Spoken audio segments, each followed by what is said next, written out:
But yeah, eating disorder from cutting weight is a real problem. Trust me, if high-level UFC fighters can't control themselves, Sean O'Malley, Paddy to Baddy, if they can't do it, what chance do you have?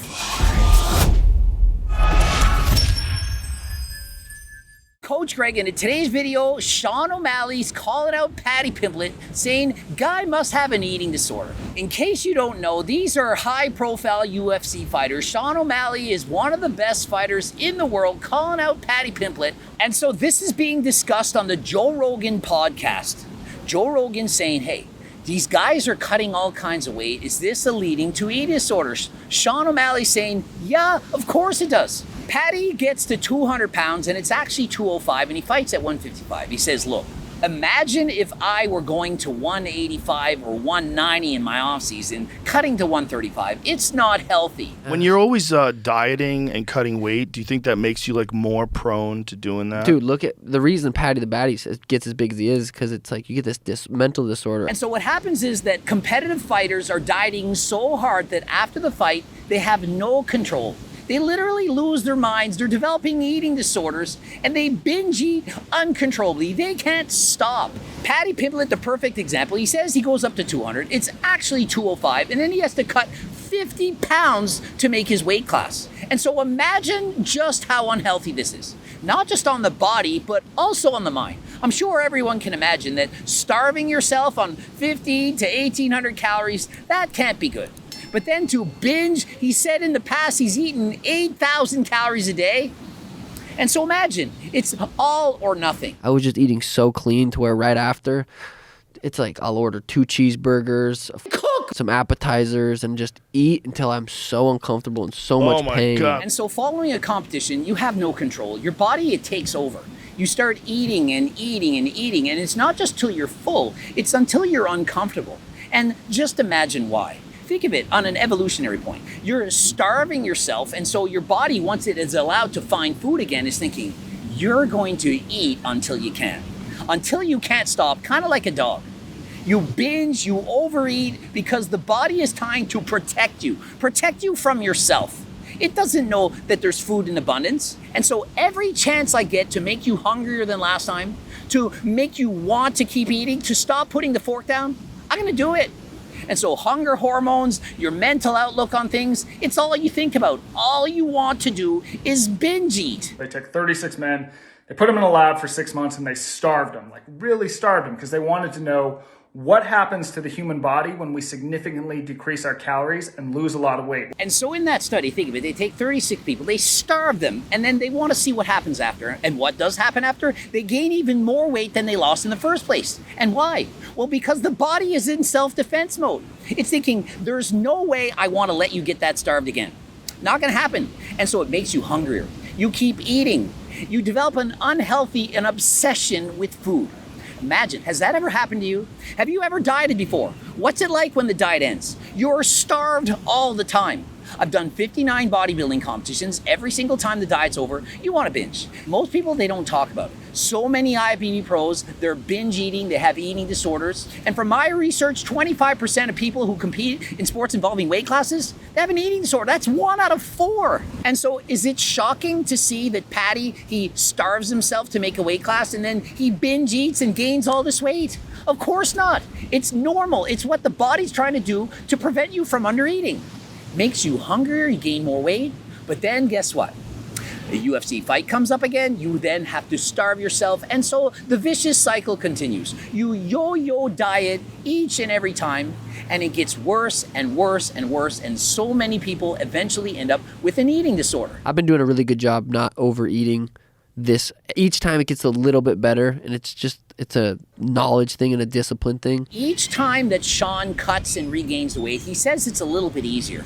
He gets used to it, he knows the struggles, and he learns from it. You learn which foods you can eat and which ones you can't. My advice, keep the trigger foods out of the house. If you just finished a diet and you have junk food or foods that you really love that are high in calories, high calorie dense foods, you're gonna overeat on them. Be proactive. Realize it's very hard to stop overeating. I have a meal prep company in Arizona, all organics, that makes my food that's throughout great. the entire fight camp. But you at home, you probably don't have a chef. You probably don't have a meal prep company doing it. And so what can you do? Well, my advice, eat low-calorie dense foods. Exactly the foods that are in my cookbook. And why do you think I developed that? Remember, I've been competing and dieting, and no, not in the UFC, but in other sports, bodybuilding and powerlifting. And so I know exactly what it's like to starve and then regain the weight after. I've done it 59 times for bodybuilding competitions alone. I think it's been a month now since the fight, but not eating as much cheese or eating as much bread if I go out to eat, just because I know that causes inflammation. He's learned about that, and so for you, you need to learn what foods are good for you and which ones are not. For me, I eat a lot of popcorn. It prevents me from binging on chips and crackers, pretzels, all those kind of things. Once you experiment and find the foods that work best for you, you can then get better. It gets easier.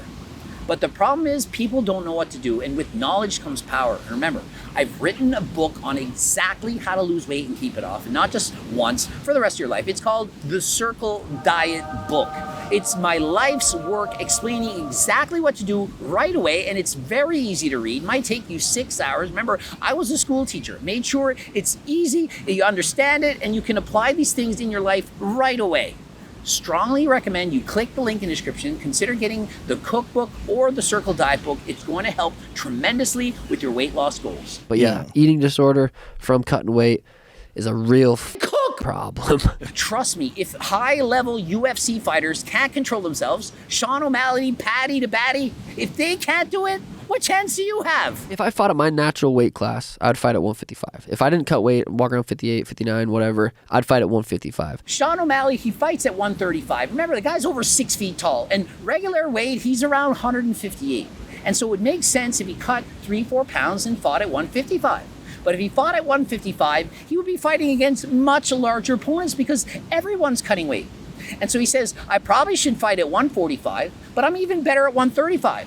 But that diet, to get to that extent, it feels like I'm going to die. He has to convince himself, no, you will survive. It's horrible, but you can do it. These guys are fighting for millions of dollars. How much are you making? And so think of it. What chance do you have to starve yourself on these diets if you just go out on your own? These guys have all the professionals, the meal prep companies, dietitians, experts, coaches. What do you got? You have me on a YouTube video telling you what to do. And so the more videos you watch, the more knowledge you get. Remember, knowledge comes power. And so I strongly suggest get the Circle Diet book, get the cookbook, learn from my videos, and don't make the same mistakes that I have when I was younger. Cutting to 35 is hard. You feel like you're dying. Your heart is pounding. You're laying in bed. Well, you kind of are dying. You 100% are dying. Sean's literally saying you 100% are diet, and Joe Rogan agrees. And trust me, I've been there. I've cut over 20 pounds in 24 hours, making weight for powerlifting. It feels like death. You think it's hard to be hungry? You should see what it's like to be so thirsty you think you're going to die. Not exaggerating, not stretching the truth. I've gone to weight classes, nearly passed out. I've left weigh-ins at powerlifting events with no shoes on. Didn't know where I was, disorientated. Losing so much water to make the weight class that you just don't know where you are. Obviously, 55 would be the easiest, but I wish more guys would. But then again, like Aljo, he weighs how much right now? I don't know. 160 to How 8, about 170. Davison? And it's not just the lightweights. Guys who are winning at 185, they're weighing over 220 pounds, cutting to 185. Imagine, they're 40 pounds over the weight class a week after they win the title. You win the middleweight title, yay, put on 40 pounds. These guys are monsters. And so if you don't cut ridiculous amounts of weight, well, your opponent is. And so if you don't do it, you're at a huge disadvantage. And so no wonder people develop eating disorders. No wonder Paddy to Baddy is so big in his off season. He yo-yo diets year after year because his body's making him. In my opinion, it is an eating disorder. You can debate me on that. You go from eating 8,000 calories a day for a while to 1,500 calories, up and down 50 pounds every single time you fight. That is not healthy. That is not a proper way to eat. And so you could say, yeah, but it's for a sport. It's for this and that. Yeah, sure you can. You can argue that, but you can say the same thing about a model. Yo, she doesn't have an eating disorder. She just starves herself because she has to be a swimsuit model. Is it not the same thing? Is the reason you're doing it, is that really making an excuse? Does that really mean you're not struggling?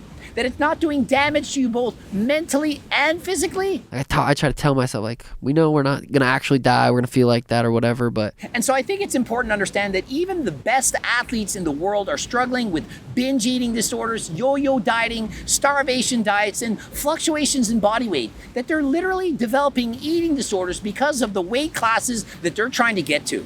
And so for you, you're struggling to get to single-digit body fat, and you get there. What do you think is going to happen after? You're probably going to give up on that diet, regain all the weight, and then some, and then go through the yo-yo dieting period again.